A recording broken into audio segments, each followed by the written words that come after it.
A autoridade das Escrituras Sagradas. O princípio cristão da autoridade bíblica, amados, significa que Deus é autor da Bíblia e Deus se para dirigir a crença e o comportamento de seu povo. Amados e diletos irmãos, nós temos textos nas Escrituras que falam que Deus, que a palavra de Deus possui autoridade. Salmo 91, verso 16, Judas 3, 4, Marcos 7, verso 1 ao 23,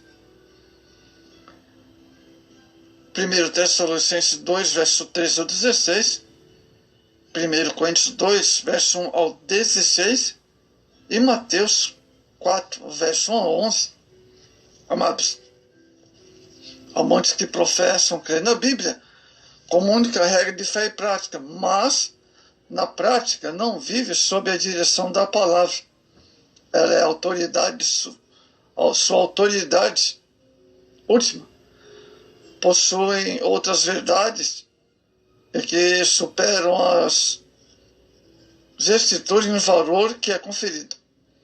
Esses precisam ser lembrados, amados, que quando a Bíblia não é a última autoridade, então nosso conhecimento de Deus e sua vontade fica prejudicado. Olha só. Amados, não existe ataques contra a Escritura, mas também afirma os motivos pelos quais asseveramos a autoridade da Bíblia. Devemos fortalecer a fé de todos e estimular uma vida de obediência ao Senhor. É por isso uma das razões de nosso assunto aqui, amados, a autoridade das Escrituras, parte 1.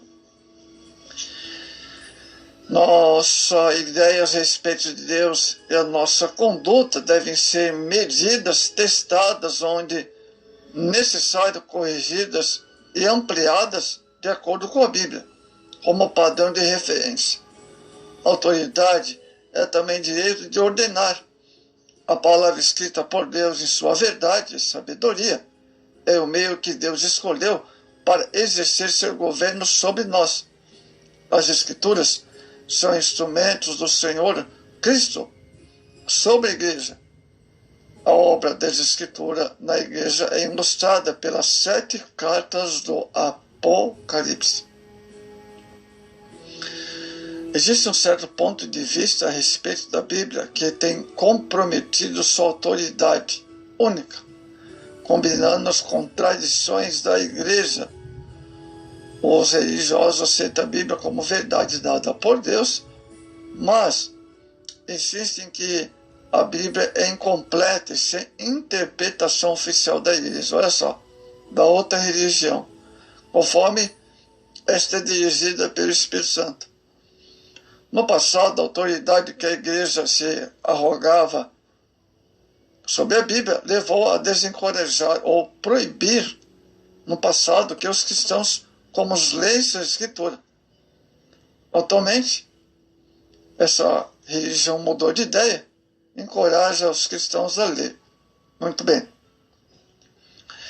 Muitos protestantes consideram a Bíblia como tendo sua autoridade no conteúdo subjetivo ou na experiência ou na intuição de seus autores humanos. A pressuposição central nesse caso é de que a Bíblia permanece fundamentalmente um livro humano e divino, e não uma... Ou seja, é de que a Bíblia permanece fundamentalmente um livro divino. Os cristãos reconhecem como livro inspirado. A Bíblia é um guia para experiências, mas não é claramente distinta de outras fontes, tais como movimentos políticos e forças sociais. Muito frequentemente a Bíblia é substituída por vozes que se opõem a ela. Vemos isso nas mídias, O protestantismo histórico aceita as Escrituras como única revelação escrita de Deus. Elas são inspiradas ou sopradas por Deus, o que distingue de todas as outras palavras. Como resultado, as Escrituras são infalíveis, verdadeiras em tudo o que afirmam. São suficientes, contêm tudo o que é necessário para saber a salvação e vida eterna. São claras, de modo que uma pessoa sem preparação especial pode entender aquilo que Deus exige, sem intervenção de um intérprete oficial. As Escrituras canônicas são a voz de Deus no mundo. Têm autoridade e direito de ordenar, que corresponde ao seu amor divino. Por essa razão, amados, as Escrituras, nossos pensamentos, nossos padrões morais, foi através do conhecimento do que a Bíblia não pode ser sujeita a qualquer pessoa ou grupo, por mais nobre que seja, que os reformadores libertaram suas consciências das tradições e autoridades humanas. Mas a palavra de Deus, ela é autoridade suprema. Amados, no ano de 1521, o ex-monge Martinho Lutero foi colocado diante do imperador de vários oficiais importantes do poder temporal, além de um seleto time de altos membros do clero. No período de um concílio da cidade de Worms, as acusações eram contra seus escritos, muitos dos quais haviam se tornado polêmicos por combater ensinamentos heréticos do Papa, além da prática errônea do clero e do povo. A pergunta que lhe fizeram era simples e direta: está pronta a retratar dos livros escritos ou não? Perguntaram para Lutero, mas complexa quanto aos seus desdobramentos. Será que ele estava disposto a ser banido do império e ser proibido de imprimir suas obras só para defender os livros que havia escrito? A sábia e ousada resposta de Lutero àqueles líderes terminou com as seguintes palavras de Lutero: a não ser que eu seja convencido do erro pelo testemunho da Escritura, ou, visto que não dou valor à autoridade não provada do Papa e dos concílios, pode ser claro que eles muitas vezes erraram e frequentemente se contradizem.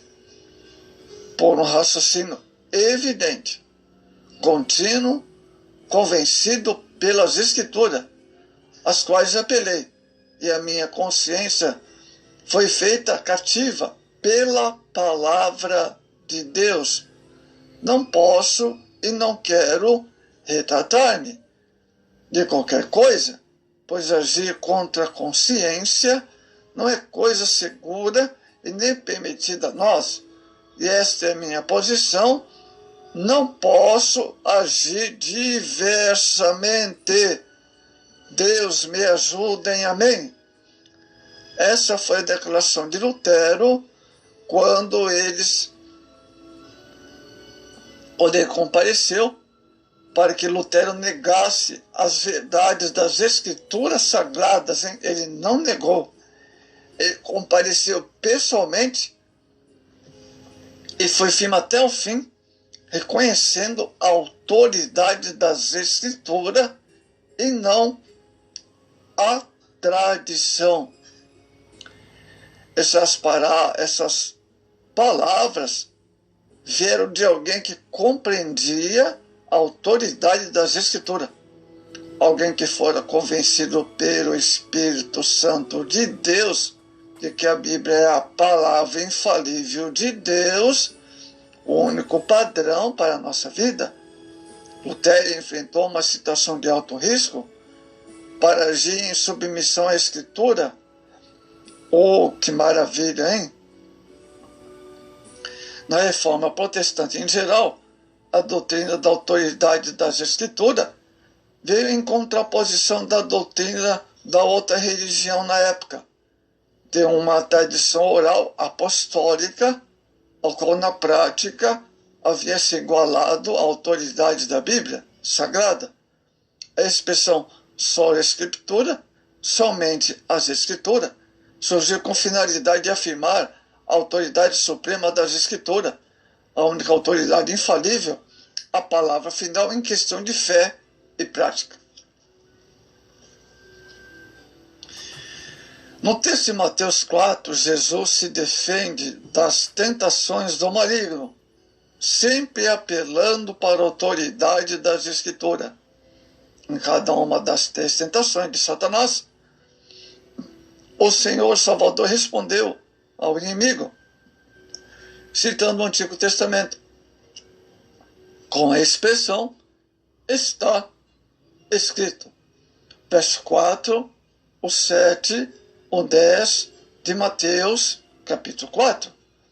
Essa expressão se refere a algo que foi escrito no passado, mas permanece válido no presente devido à sua autoridade. Isso mostra que nesse mundo mal, Jesus tomava atitude sempre embasado ou fundamentado na palavra de seu Pai. Afinal, era esse o seu anseio diário. Evangelho de João 4:34. Tudo o que ele fazia era pautado ou fundamentado pelas Escrituras, as quais ele veio cumprir. Mateus 5:17-20, por exemplo. Elas eram autoridade para combater o inimigo. Não que Jesus não tivesse autoridade, mas, naquele momento, ele estabelecia a autoridade com a qual lutaríamos contra o maligno. A espada do Espírito, que é a palavra de Deus, Efésios 6:17. E com ela atacamos o império das trevas, Efésios 6:12. Satanás também faz uso da expressão está escrito, como se estivesse apelando para a mesma autoridade que Cristo apelara. Mas sua citação da Escritura é distorcida. Em vez de promover confiança, que é o tema do Salmo 91, cita o inimigo. Satanás usa a Escritura para promover dúvida e desafia a providência divina. Ao invés de apelar para a autoridade das Escrituras, Satanás usa a Escritura como capa de sua própria autoridade. Olha só, né? Que coisa, hein? Então o inimigo naquele momento usou o texto com outra finalidade, com outra intenção de fazer Jesus transgredir a palavra. Vamos ver usurpando a autoridade das Escrituras. Amados, no decorrer da história fica claro que certas autoridades tomam o lugar das Escrituras, hein? A história registra. Amados, um certo cristão faz 3 desses usurpadores da autoridade da Bíblia. Fala. Primeiro, a tradição degenerada em tradicionalismo, geralmente resultando no clerismo, emoção degenerada em emocionalismo, frequente, produzindo misticismo e a razão degenerada em racionalismo, gerando um materialismo. Sempre que um desses elementos é inevitavelmente valorizado, a autoridade das Escrituras é questionada, diminuída ou mesmo suplantada. Vamos ver a seguir, amados, o tradicionalismo e o seu significado.